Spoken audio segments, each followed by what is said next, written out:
Bonjour à tous, bienvenue encore sur notre chaîne YouTube. Pour les nouveaux, moi c'est Nicole Maramba, je suis accompagnée Et Denise.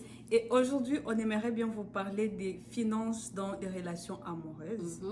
Et sans beaucoup plus tarder, j'aimerais Denise que tu me dises, est-ce que pour toi, parler des finances dans une relation amoureuse, c'est un tabou ou c'est pas un problème pour toi?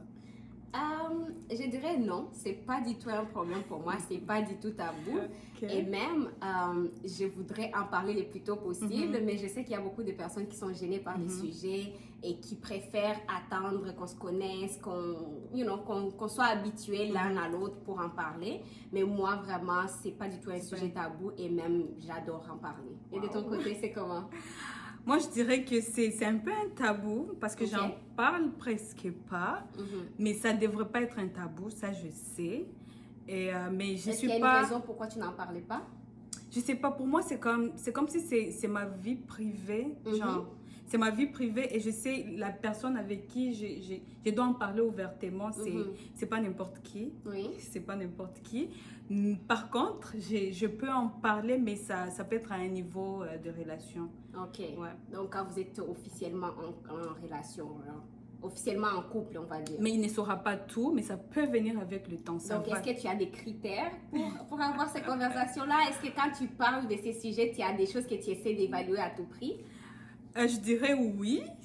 C'est beaucoup plus lié au crédit. Ok. Parce que moi, j'aime pas du tout les crédits. J'aimerais bien savoir. Tu habites dans le mauvais pays.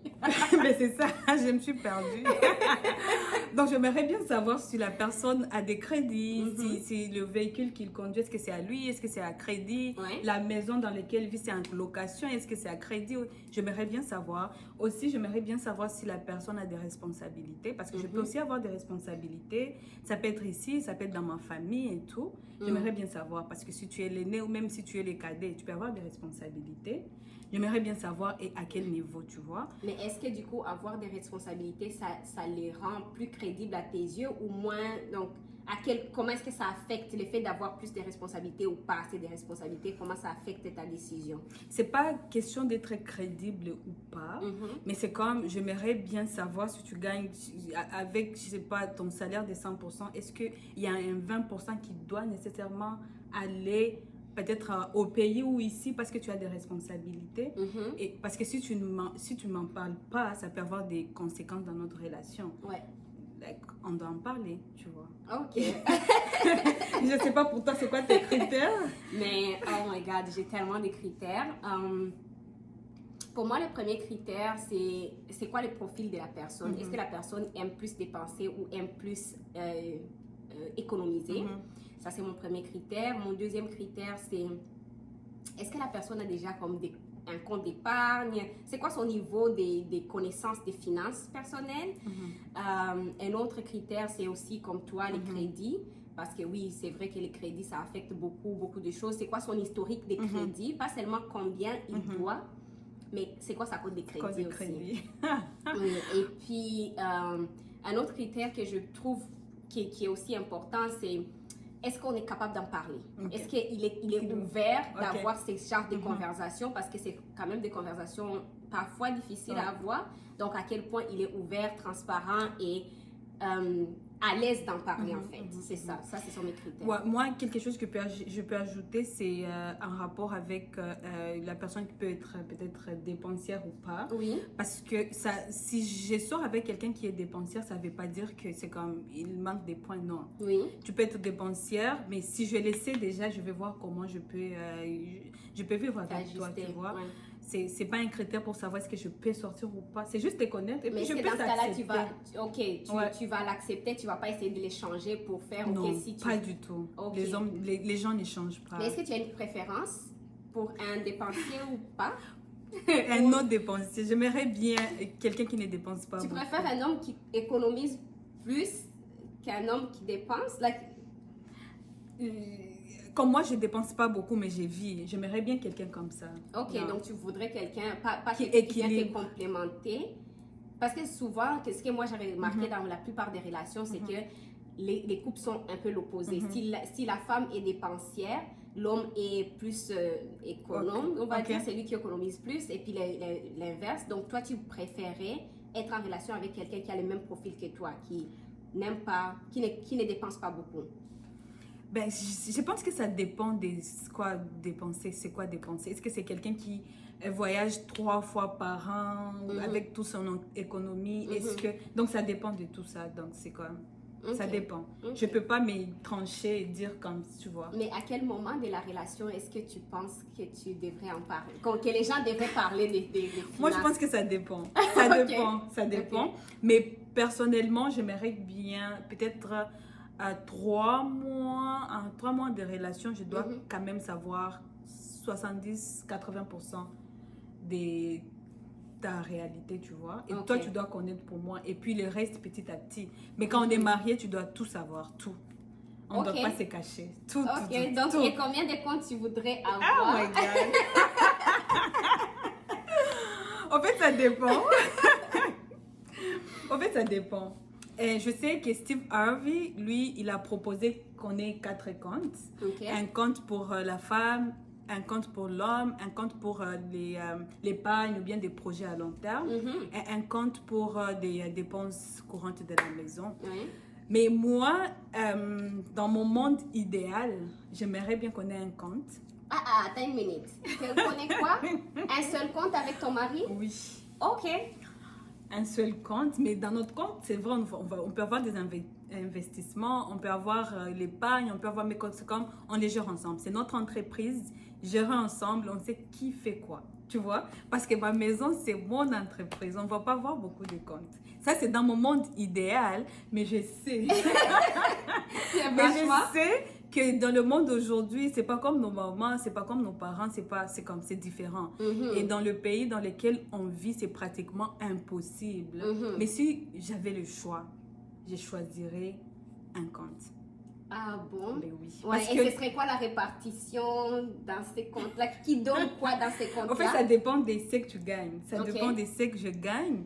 Parce que si je gagne 50 000 et mon mari gagne 100 000, on ne va pas contribuer de la même façon. Tu vois?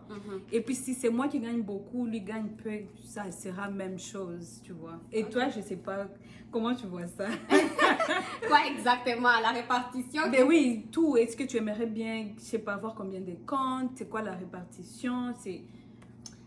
Pour moi, idéalement, on devrait avoir au moins minimum 4 comptes comme Steve Harvey a dit. Vraiment minimum parce que... Minimum? Oui, minimum. Parce que je me dis, il a sa vie, j'ai ma vie. Je voudrais qu'il soit libre de faire ses choses, que je sois libre de faire mes choses. Sans qu'on ait à aller comme... C'est poser la question, demander la permission, toutes ces choses-là. Non. Je pense que c'est important d'avoir un compte ensemble où on a toutes les dépenses quotidiennes dans ces comptes-là. Et puis, je pense aussi que c'est important d'avoir comme un compte pour les projets et tout ça. Mais dans votre compte, vous pouvez mettre genre comme sous-compte pour les projets. C'est possible. Oui. Dans votre compte, vous pouvez créer plusieurs comptes. Mais ce qui est important pour moi, c'est qu'il ait son compte et que j'ai mon propre compte. Genre, aussi. je ne sais pas ce que tu fais avec ton argent. C'est pas forcément que je ne sais pas. C'est que tu as la liberté de faire ce que tu veux avec cet argent-là. Je n'ai pas un regard dessus. Je n'ai pas d'avis dessus. Est-ce que tu peux me dire, c'est quoi, pour toi, c'est quoi le régime matrimonial idéal pour le couple? Genre, toi, en 2024, dis-nous, c'est quoi ton régime? Je pense pas qu'il y a un régime idéal, ok? Je pense qu'il y a ce qui fonctionne pour certaines personnes et qui ne fonctionne pas pour d'autres. Le plus important, c'est qu'on puisse communiquer et se mettre d'accord dessus. Mais j'ai personnellement une préférence pour la communauté des biens réduits aux acquis ou alors juste tout simplement la séparation des biens. Parce que je trouve que ça facilite les choses, surtout pour les personnes qui sont dans les affaires, dans les... et même deux fois, moi j'ai l'impression que les comptes qui sont supposés être communauté universelle des biens ne le sont pas tout à fait. Il y a toujours quelqu'un qui décide, il y a toujours quelqu'un qui a son dernier mot à dire. Donc je pense que pour moi, l'idéal, ce serait vraiment séparation des biens. Et puis on a un compte commun et ça permet à mon partenaire d'avoir sa liberté et à moi d'avoir ma liberté et surtout de mitiger les risques parce que il y a plein de choses qui peuvent se passer. On ne sait pas. Et toi, c'est quoi? Ce serait quoi ton choix? Déjà, Par ton type Oh de my compte, God. j'imagine déjà, mais je te pose Mais quand même non, la peut-être question. tu peux te tromper. Moi, ça dépend. Si je me marie avec quelqu'un qui est commerçant, businessman et tout, j'aimerais bien que ça soit séparation. Oui. Et ça, c'est pour notre bien, tu vois. Mais j'ai tendance à dire que j'aimerais bien communauté des biens. Ok. Communauté des biens.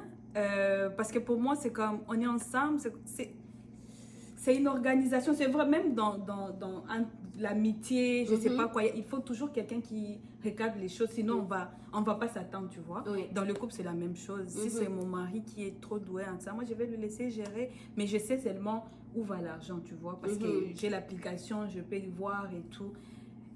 C'est comme, on en parle parce que la communication, c'est ce qui est ça demande important. vraiment un grand niveau, non seulement de communication, mais de confiance l'un oui, dans l'autre. oui. Je ne peux pas me marier avec quelqu'un, je vais dire, oh my God, peut-être que je vais me réveiller, il est parti avec tout. Ça, non. Ok, tu je vois? ne te le souhaite pas. Donc, c'est un peu... Je pense qu'on a fait les tours. Ouais. Est-ce que tu penses qu'il y a quelque chose qu'on a oublié? Il y a quelque chose que tu voudrais rajouter? Peut-être je viens de penser à une chose. Ok. J'aimerais bien savoir, est-ce que toi, personnellement, tu peux prêter ou emprunter de l'argent dans une relation? Wow, ou est-ce que ça t'est déjà arrivé? Ça, c'est vraiment une question. Oui, je peux prêter de l'argent, je peux aussi emprunter de l'argent dans une relation, mais c'est vraiment quelque chose je ferai en cas de force majeure. C'est vraiment, je n'ai pas d'autre recours. Et puis, emprunter de l'argent, prêter de l'argent à mon copain, oui, je le ferai. Mais même là, ça dépend on est à quelle étape de notre relation. Si c'est trop tôt, je pourrais considérer que c'est vraiment un red flag parce que, non, je sais pas, je trouve que ce serait un peu bizarre. Et puis toi, de ton côté? Moi, je sais pas. Je sais pas si ça pourrait arriver. Ouais. Et si ça arrive, je sais pas si je peux accepter. De prêter de l'argent ou Emprunter, je pense que je peux pas. Ok. À moins que, je sais pas, parce que tu es mon ami, je peux t'appeler. Ok. Pourquoi lui, genre... Okay. Je peux vraiment éviter, mais si j'ai pas les moyens et que c'est lui le dernier recours, je peux. Lui de même, s'il a vraiment un problème sérieux et il n'y a aucun de ses amis ou je sais pas quoi, je peux. Mais aussi, ça dépend, on a déjà fait combien de temps, c'est quoi notre relation et tout, tu vois. Oui, donc, les niveaux de ça. confiance et tout ça. En tout cas, je suis intéressée de savoir c'est quoi que les autres en pensent. Donc, s'il vous plaît, laissez-nous dans les commentaires la réponse à cette question. Nous aimerions savoir ce que vous en pensez et dites-nous vos raisons. Pourquoi vous le feriez ou vous ne le feriez pas. Et il n'y a pas de bonnes ou de mauvaises réponses. Absolument, absolument. Ben, merci beaucoup. Je pense qu'on a fait vraiment les tours de tous les points possibles. Et vous aimerions juste vous dire en conclusion que c'est important de parler des finances dans une relation. C'est important de les faire le plus tôt possible. Et surtout, je ne pense pas qu'il y a des bons moments. Je pense que les bons moments n'arrivent jamais. Parlez-en quand vous êtes à l'aise. Oui, quand vous êtes prêt à en parler. Et puis, ça peut dépendre d'une relation à une autre. Donc, ça peut aussi dépendre de l'énergie de l'autre, des niveaux de confiance. Et tout ça, absolument. Merci beaucoup. Merci beaucoup de nous avoir regardés et à bientôt. Bye. Bye.